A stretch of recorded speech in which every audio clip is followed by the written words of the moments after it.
کسی گاؤں میں ایک نوجوان رہتا تھا۔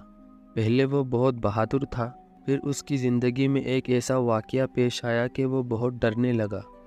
ہوا کچھ یوں کہ وہ رات کو اندھیرے میں جا رہا تھا کہ اس نے دیکھا کہ ایک چڑیا بیٹھا ہوا ہے۔ اس نے ایک زوردار ٹھوکر اس چڑیا کو ماری۔ وہ چڑیا درد سے کرہنے لگا اور اس کی آنکھوں سے آنسو جاری ہو گئے، اور درد کی شدت سے اس کے دل سے بددعا نکلی۔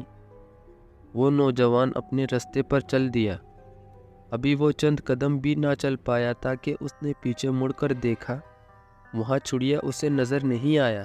اس نے اسے اپنا وہم جانا اور سر جھٹک کر آگے جانے لگا، لیکن جو ہی اس نے آگے دیکھا تو وہاں وہ چڑیا مردہ پڑا ہوا تھا۔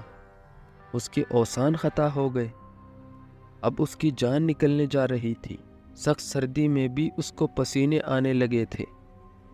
اب وہ بھاگنے کا راستہ ڈھونڈ رہا تھا، لیکن جس سمت بھی جاتا اسے وہ مرا ہوا چڑیا نظر آتا۔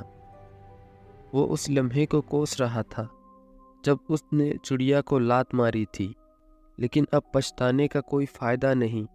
دل ہی دل میں وہ اپنے رب سے فریاد کر رہا تھا، اے میرے رب، میں بہت شرمندہ ہوں۔ میں نے ایک بے زبان پرندے پر ظلم کیا ہے، میرے پروردگار، مجھے معاف کر دے۔ وہ جوان اپنے کیے پر شرمندہ تھا۔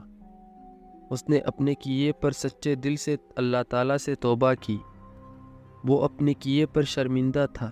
اس نے اپنے کیے پر سچے دل سے اللہ تبارک و تعالیٰ سے توبہ کی۔ اللہ تعالیٰ نے اسے اس مشکل سے نکالا اور وہ بمشکل اپنے گھر کو پہنچا۔ لیکن آج بھی وہ جب کسی چڑیا کو دیکھتا اس کی حالت خراب ہو جاتی۔ معصوم اور بے زبان پرندے اور جانوروں کے ساتھ ظلم کرنے سے اس سے بہادری جیسی نعمت چھین لی گئی۔